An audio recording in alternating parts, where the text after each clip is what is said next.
தொடக்க நூல் அதிகாரம் 18.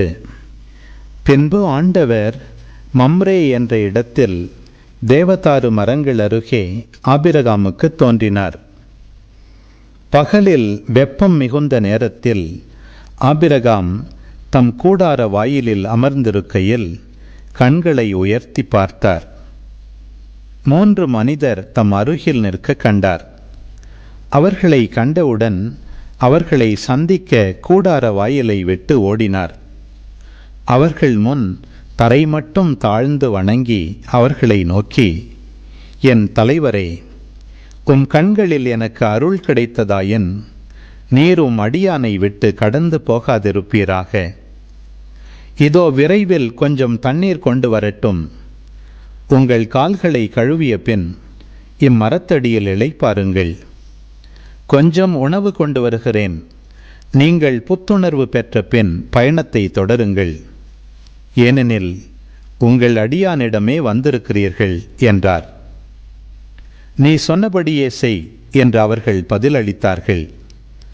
அதை கேட்டு ஆபிரகாம் தம் கூடாரத்திற்கு விரைந்து சென்று சாராவை நோக்கி, விரைவாக 3 மரக்கால் நல்ல மாவை பிசைந்து அப்பங்கள் சுடு என்றார். ஆபிரகாம் மாட்டு மந்தைக்கு ஓடிச் சென்று ஒரு நல்ல இளங்கன்றை கொணர்ந்து வேலைக்காரனிடம் கொடுக்க அவன் அதனை விரைவில் சமைத்தான்.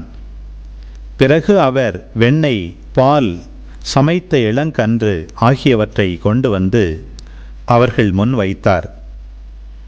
அவர்கள் உண்ணும் பொழுது அவர்கள் அருகே மரத்தடியில் நின்று கொண்டிருந்தார். பின்பு அவர்கள் அவரை நோக்கி, உன் மனைவி சாரா எங்கே என்று கேட்க அவர், அதோ கூடாரத்தில் இருக்கிறாள் என்று பதில் கூறினர். அப்பொழுது ஆண்டவர், நான் இளவேநீர் காலத்தில் உறுதியாக மீண்டும் உன்னிடம் வருவேன். அப்பொழுது உன் மனைவி சாராவுக்கு ஒரு மகன் பிறந்திருப்பான் என்றார். அவருக்கு பின்புறத்தில் கூடார வாயிலில் சாரா இதை கேட்டுக்கொண்டிருந்தார். ஆபிரகாமும் சாராவும் வயது முதிர்ந்தவர்களாயிருந்தனர். சாராவுக்கு மாதவிடாய் நின்று போயிருந்தது. எனவே சாரா தமக்குள் சிரித்து, நானோ கிழவி, என் தலைவரோ வயது முதிர்ந்தவர், எனக்கா இன்பம் என்றாள். அப்போது ஆண்டவர் ஆபிரகாமை நோக்கி, நான் வயது முதிர்ந்தவளாயிருக்க எனக்கு உண்மையில் பிள்ளை பிறக்குமா என்று சொல்லி சாரா ஏன் இப்படி சிரித்தாள்? ஆண்டவரால் ஆகாதது எதுவும் உண்டோ? இளவேநீர் காலத்தில் குறிப்பிட்ட நேரத்தில் நான் உன்னிடம் மீண்டும் வருவேன். அப்பொழுது சாராவுக்கு ஒரு மகன் பிறந்திருப்பான் என்று சொன்னார். சாராவோ நான் சிரிக்கவில்லை என்று சொல்லி மறுத்தார். ஏனெனில் அச்சம் அவரை ஆட்கொண்டது. அதற்கு ஆண்டவர், இல்லை, நீ சிரித்தாய் என்றார். அந்த மனிதர்கள் எழுந்து அவ்விடம் விட்டு சோதோமை நோக்கி சென்றார்கள். ஆபிரகாமும் உடன் சென்று அவர்களை வழி அனுப்பினார். அப்பொழுது ஆண்டவர், நான் செய்யவிருப்பதை ஆபிரகாமிடமிருந்து மறைப்பேனா? ஆபிரகாமிடமிருந்தே வலிமை மிக்க மாபெரும் இனம் தோன்றும். அவன் மூலம் மண்ணுலகின் எல்லா இனத்தாரும் ஆசி பெற்றுக்கொள்வர்.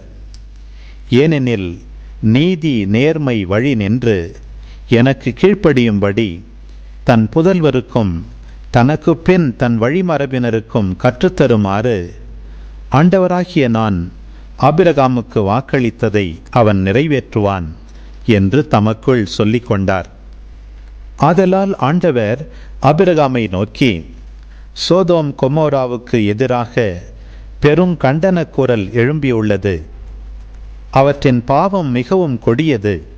என்னை வந்தடைந்த கண்டன குரலின்படி அவர்கள் நடந்து கொண்டார்களா இல்லையா என்று அறிந்து கொள்ள நான் இறங்கிச் சென்று பார்ப்பேன் என்றார். அப்பொழுது அந்த மனிதர்கள் அவ்விடத்தை விட்டு சோதோமை நோக்கிச் சென்றார்கள். ஆபிரகாமோ ஆண்டவர் திருமுன் நின்று கொண்டிருந்தார்.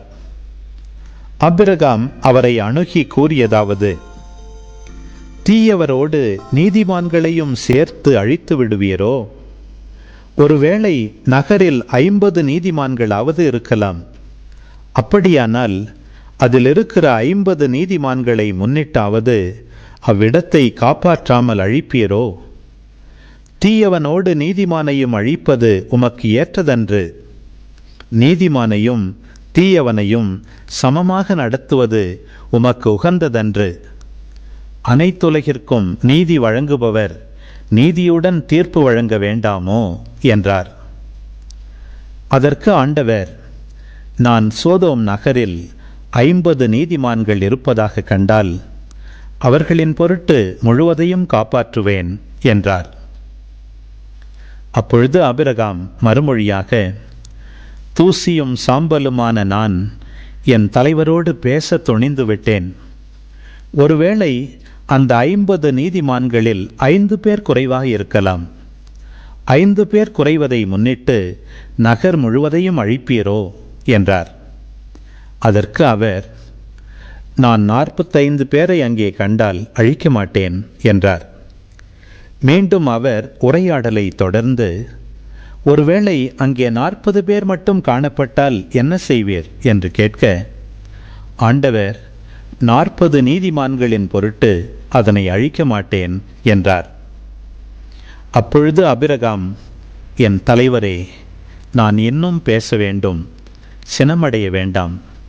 ஒருவேளை அங்கே 30 பேரே காணப்பட்டால் என அவரும், 30 பேர் அங்கு காணப்பட்டால் அழிக்க மாட்டேன் என்று பதிலளித்தார். அவர், என் தலைவரே, உம்மோடு அடியேன் பேச துணிந்து விட்டேன். ஒருவேளை அங்கு 20 பேரே காணப்பட்டால் என அதற்கு அவர், 20 பேரை முன்னிட்டு நான் அழிக்க மாட்டேன் என்றார். அதற்கு அவர், என் தலைவரே, சினமடைய வேண்டாம், இன்னும் ஒரே ஒரு தடவை மட்டும் என்னை பேசவிடும்.